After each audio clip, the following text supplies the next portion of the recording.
Television, Kathy Bates gets disjointed dispensing pot on Netflix. Humans have been laughing at jokes about inebriation at least since Romans wrote comedy. Once it was drunks who were funny, Otis on the Andy Griffith Show, Foster Brooks, Dean Martin. But drunks just seem like alcoholics now. Marijuana, meanwhile, has moved in. Pot humor long ago entered the mainstream, and with Disjointed, it now has a whole sitcom of its own.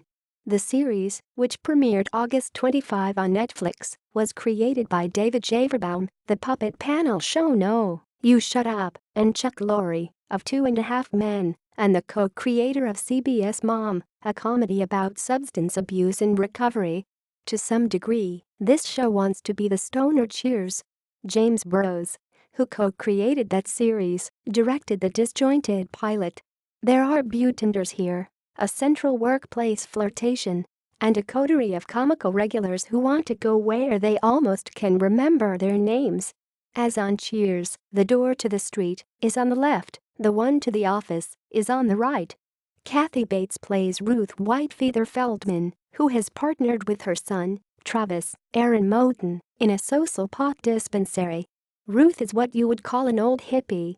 Travis has returned from college with an MBA, which his mother refers to as a trip to the dark side.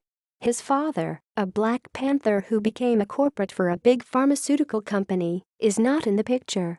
Travis wants to build the business, while Ruth just wants to heal people, her special word combining help and heal. Like Cronut or Labradidol, she explains, I'm trying to make it a thing. Also in the workplace are Growmaster Pete, Dougie Baldwin, who grew up in a commune, sometimes unconsciously affects an Australian accent and gets uncomfortably close to his plants.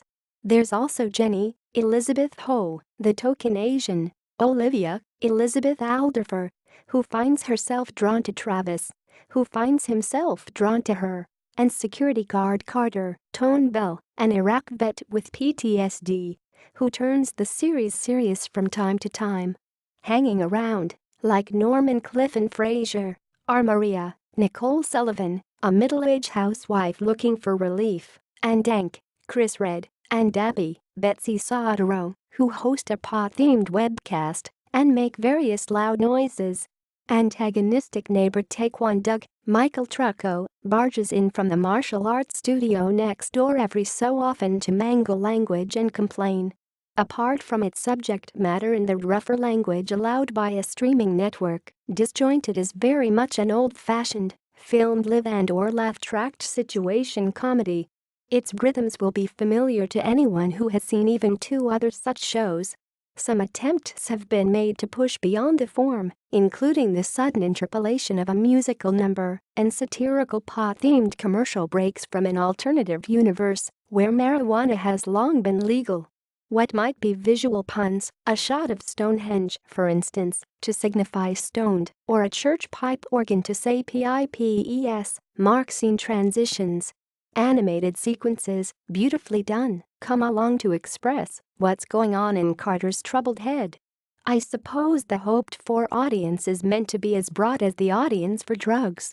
50 years after the Summer of Love, it no longer divides the generations, all the more so because of that Netflix and chill thing today's young people do. On balance, the humor trends more old than young. There are jokes about the spin doctors and fish because you would want to be stoned to listen to them, and about kids these days. Ruth says, you millennials, you're always asking for validation, everyone gets a Quidditch trophy. Still, as might be imagined from the names attached, Disjointed is a thoroughly professional, overall pleasant, largely painless piece of work. The cast is good company, and the jokes land often enough. Although Disjointed, which lists a cannabis consultant in its credits, is more particularly about pot than Cheers was about alcohol, it should be accessible even to those who have no particular interest in or knowledge of the subject matter. I am that strange person who has never taken drugs, so you can trust me on this.